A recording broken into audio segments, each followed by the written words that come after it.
नमस्कार मंडळी, स्वागत आहे आपल्या यूट्यूब चॅनलवर. लग्नानंतर होईलच प्रेम या मालिकेच्या उद्याच्या भागात आपल्याला असं पाहायला मिळतं की आता हे 4 जण फार्म हाऊसवर आलेले असतात. तर त्या ठिकाणी तर ते गेम खेळत असतात. तर आता नंदिनीवर तो गेमचा डाव येतो. तेव्हा आता नंदिनी सुंदर आता जीवाच्या बड्डेसाठी छान तिने कविता लिहिलेली असते. ती आता म्हणत असते. तर तिचं हे ऐकून आता पार्थला खूप आनंद होतो. पार्थ म्हणतो, वा नंदिनी, खरंच खूप छान, तुम्ही खूप छान कविता म्हटली आहे.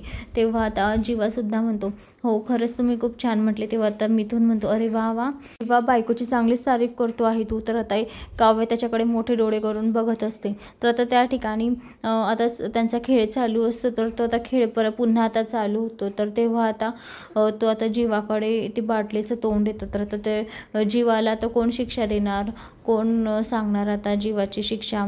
तेव्हा आता काव्य म्हणते, मी सांगणार. तेव्हा आता काव्य सगळ्यांना देखत म्हणते की जीवा, तुला आता शर्ट काढून दाखवावं लागेल, बॉडी तुझी.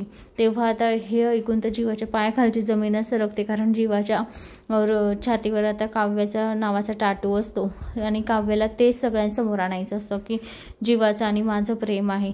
हे सत्य सगळं आणण्यासाठी तिची सगळी धडपड चालू असते. म्हणून तिने आता त्याला असं सांगितलेलं असतं की तुला तुझं शर्ट काढून तुझी बॉडी दाखवावी लागेल.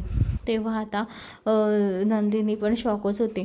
तर आता नंदिनी म्हणते, दाखवा ना जीवा, काय झालं त्याच्यामध्ये. तर आता पार्थ म्हणतो, जीवा दाखव, मी तुझ्यासोबत आहे, मी सुद्धा शर्ट काढतो. तर इथे पार्थसुद्धा शर्ट काढतो. तर आता जीवाला टेन्शन आलेलं असतं. शर्ट जर कधी काढलं तर आता काव्याचा टॅटू सगळ्यांसमोर येईल, पण त्याला ते काही होऊ द्यायचं नसतं. तर आता इकडे काव्याच्या मनात लड्डू फुटत असतात. जीवा काढ, तुझी ही शिक्षा आहे. सगळ्यांसमोर प्रेम तुला दाखवून द्यायचं आहे की आपल्या दोघांचं प्रेम आहे म्हणून. तर मंडळी, आता पुढे जीवा शर्ट काढेल का आणि जीवाचं टॅटू सगळेजण बघतील का, हे आपल्याला येणाऱ्या पुढील भागात पाहायला मिळेल. तर मंडळी, अशाच मालिकेच्या नवनवीन अपडेटसाठी चॅनलला लाईक आणि सबस्क्राईब करा, शेअर करायला विसरू नका. धन्यवाद. असेच नवनवीन अपडेट व्हिडिओ तुम्हाला येत राहतील.